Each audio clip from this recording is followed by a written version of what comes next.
Good morning, students. Today we'll study about the features of Indian agriculture. What are the important aspects, the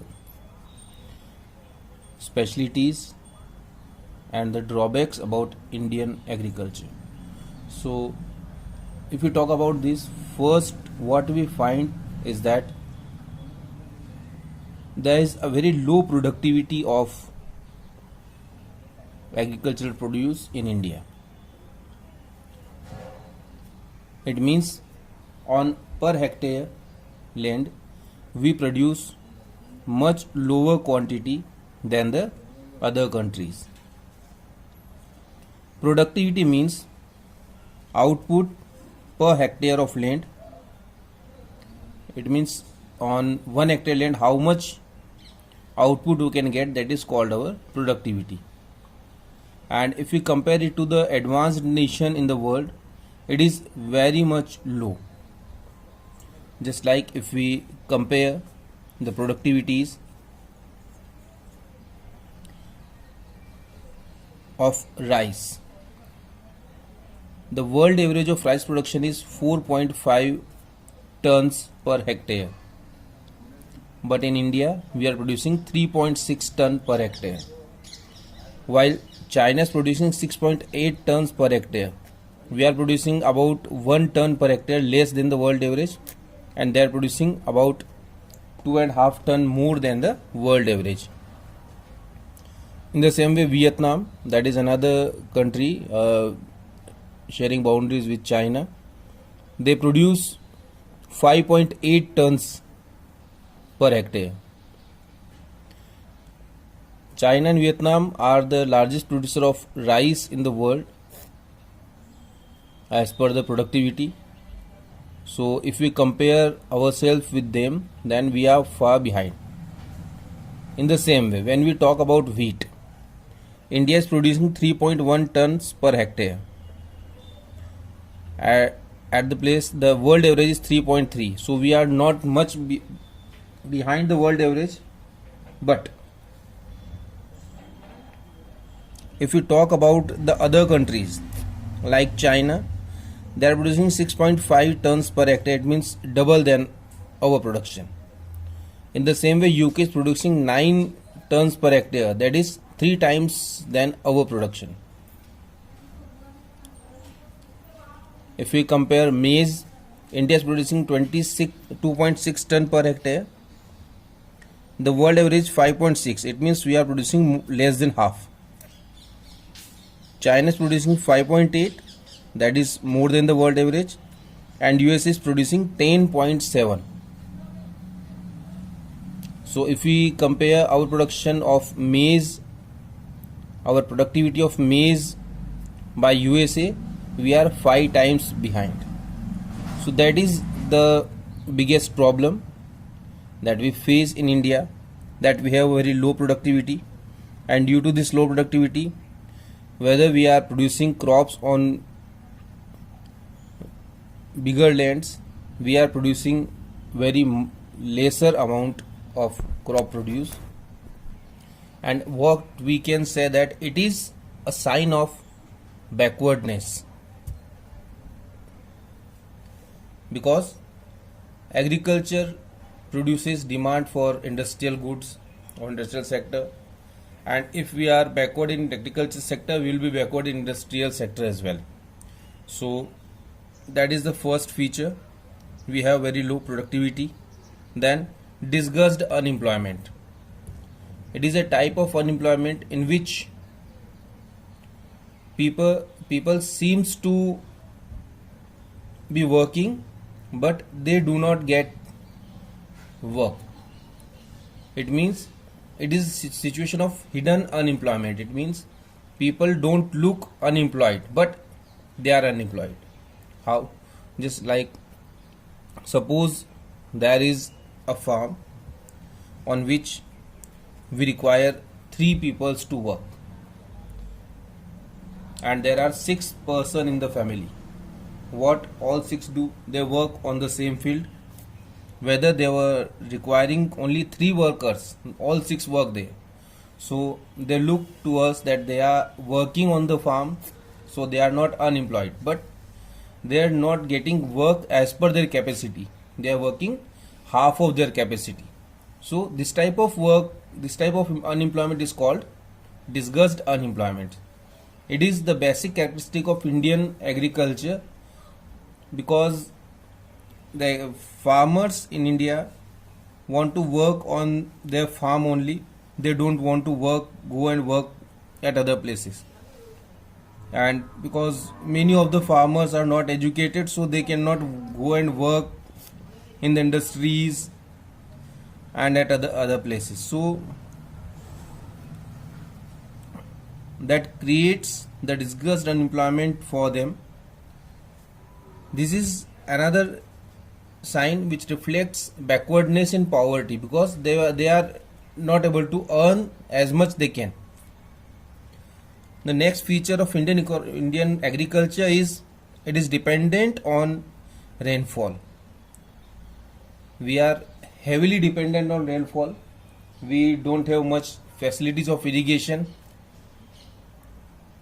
We don't have the rivers flowing throughout the year in all part of the country. So and as we have the monsoon rain, that is very much volatile, so the farmer's income is also volatile. If there is a good rain, then we get good crops. If there is a lesser rain or the heavy rain, then we have the problem in agriculture. Subsistence farming, that is another feature for agriculture. The farming in India is subsistence oriented. It means the farmer work to grow production for his family, for his subsistence. They don't work to earn profit. It means the lack of commercial outlook is there in the agricultural field. And what farmer tries, that he just get that much surplus amount or that plus surplus crops that he could use as seeds for the next agriculture. Lack of modern inputs. In India today itself, we have a problem of modern inputs. We don't provide chemical fertilizer, insecticides, pesticides, and if we are providing them, they are not judicially used.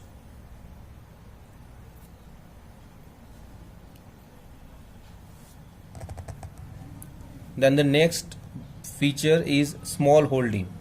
In India, we have very much small holdings, very small holdings. Due to these small holdings, we cannot give them they are not able to give proper inputs to agriculture. Then they cannot go for the mechanized farming. If we have large farms, then we can go for mechanization of agriculture. And this is because the marginal farming continues in India and they work for subsistence, not for earning profit. If we talk about in detail, what we see is that there are 4 categories of farmers in India.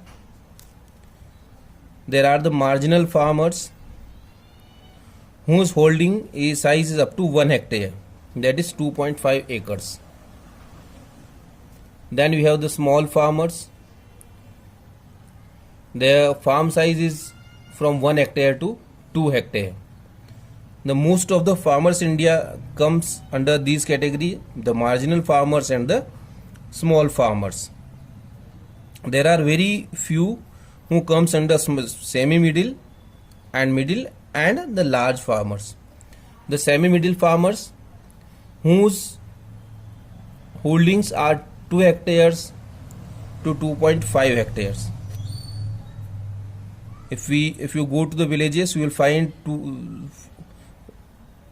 less than 10% farmers in this category, or maybe 5% or maybe 2% farmers in this category, and there may be a very few who has more than 10 hectares and above.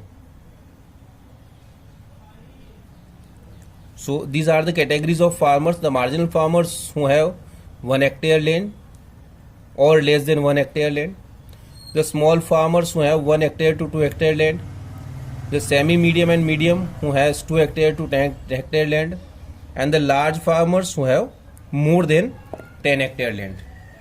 So what we see is that the most of the farmers are small and the marginal farmers, so they cannot provide much inputs, they cannot mechanize the agriculture, and this is why, because we face the scarcity of production in the agricultural field. Then the landlord tenant conflict. In many parts of India, there was another problem, that was that the areas was cultivated by the tenants and they were not the owners of the soil. What they do, they just work for the landlords, and landlords left a very little amount agriculture production with them, rest he took. So due to the conflict between the landlord and the tenants, the agriculture suffers in many parts of India. Then primitive technology. Because we have very small farm size in our country, most of the farmers having less than 2 hectare land, they cannot mechanize the farming, so they need to use the primitive techniques, and due to these primitive techniques we are not able to plow the fields proper, we are not able to sow the plenty of seeds, and due to all these they are not able to use the modern techniques, and they need to remain based on the primitive techniques, so they are not able to produce much. These were the features of Indian agriculture, and what we see is that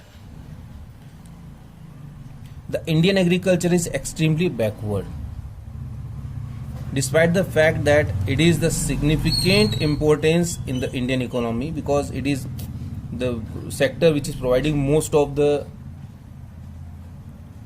employment in India, and they are contributing a lot in Indian GDP. It is very much backward, and this is a sign of Indian economy is extremely backward, because if we are not able to modernize the Indian agriculture, the Indian economy always remain a backward economy, because it is the most contributing sector in Indian economy. So this is all for today. Tomorrow we'll study about the problems of Indian agriculture. Thank you.